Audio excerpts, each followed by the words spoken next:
Selamat pagi, masih bersama saya Rian Adi Pranata dalam liputan metrocity.go. Saya di sini akan menyampaikan berita bahwasanya ada seseorang yang akan menyampaikan materi nilai-nilai bimbingan dan konseling dalam rukun iman. Baik, terima kasih Saudara Rian atas waktunya. Di sini bersama saya Rian Adi Pranata dengan NPM 2201011069. Assalamualaikum. Ya, di sini saya Rian Adi Pranata dari IAIN Metro akan menyampaikan informasi tentang bimbingan dan konseling dalam tema nilai-nilai bimbingan dan konseling dalam rukun iman.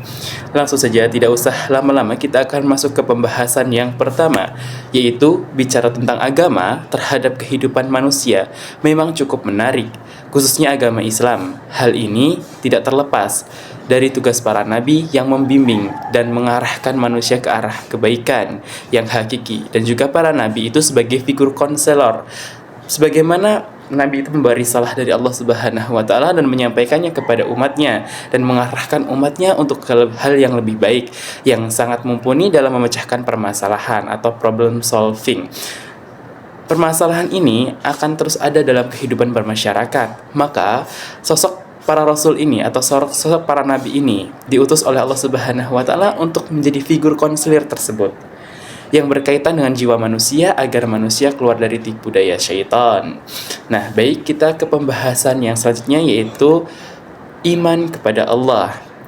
Nah, kenapa di sini kita membahas iman kepada Allah? Karena kita di sini membahas tentang nilai-nilai bimbingan dan konseling dalam rukun iman. Nah, rukun iman yang pertama ini adalah iman kepada Allah.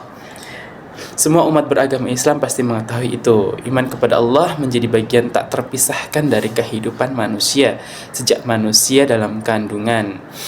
Nah, kita harus mengimani Allah Subhanahu wa taala itu sebagaimana Tuhan semesta alam yang menciptakan manusia, yang memberi kehidupan manusia, yang memberi rahmat kepada manusia. Maka daripada itulah iman kepada Allah ini penting kita laksanakan dan juga perlu kita bimbingkan atau kita tanamkan dalam diri kita. Oke, next, selanjutnya yaitu iman kepada malaikat Allah. Malaikat itu adalah salah satu makhluk ciptaan Allah yang ditugaskan untuk melaksanakan perintah-perintah Allah Subhanahu wa taala. Mereka itu tidak pernah tidur dan lain sebagainya. Dan para malaikat Allah itu jika diberi tugas misalkan hanya untuk mencatat amal perbuatan manusia, ya udah, satu malaikat itu mencatat amal perbuatan manusia dan lain sebagainya. Nah, di sini iman kepada malaikat adalah individu meyakini bahwa Allah mempunyai makhluk imaterial yang melaksanakan tugas-tugas dalam bidang tertentu, termasuk di dalamnya menyampaikan wahyu kepada Rasul dan mencatat amal perbuatan manusia. Oke, yang selanjutnya nilai-nilai bimbingan konseling dalam rukun iman, yaitu iman kepada Rasul.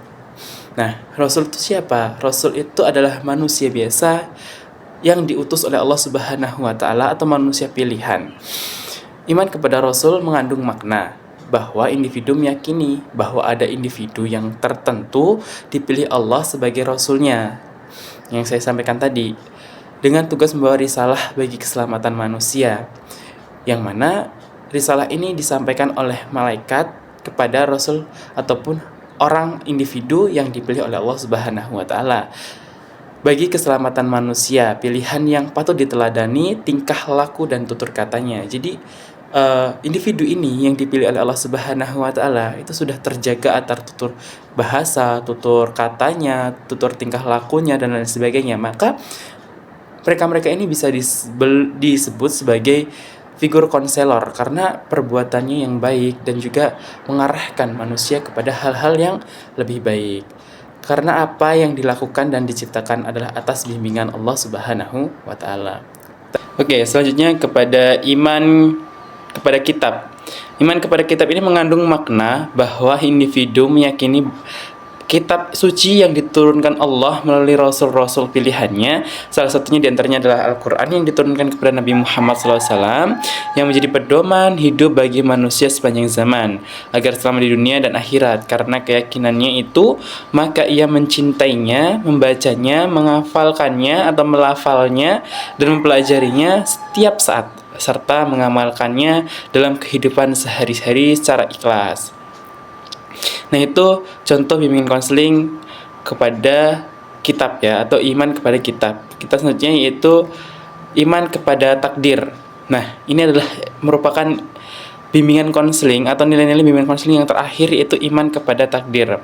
Mengandung makna bahwa ada ketentuan Allah yang pasti berlaku untuk setiap individu. Apa yang diupayakan individu biasanya terwujud hanya dengan izin Allah Subhanahu wa taala. Musibah yang menimpa individu juga mungkin terjadi tanpa izin Allah. Individu yang telah mengimani takdir dengan sepenuh hati, ridho, menerima ketentuan Allah yang berlaku atas dirinya, sambil terus-menerus berikhtiar. Nah, itu tadi diantaranya nilai-nilai bimbingan konseling dalam iman kepada Allah. Mungkin cukup sekian ya pemberitahuannya dari saya.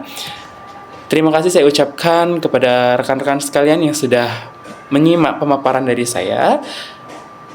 Saya tutup, wassalamualaikum warahmatullahi wabarakatuh, dan saya akan kembali lagi kepada reporter yang bekerja. Oke, baik, terima kasih atas pemaparannya Mas Rian. Saya Rian Depranata melaporkan dari metrocity.go, Lampung.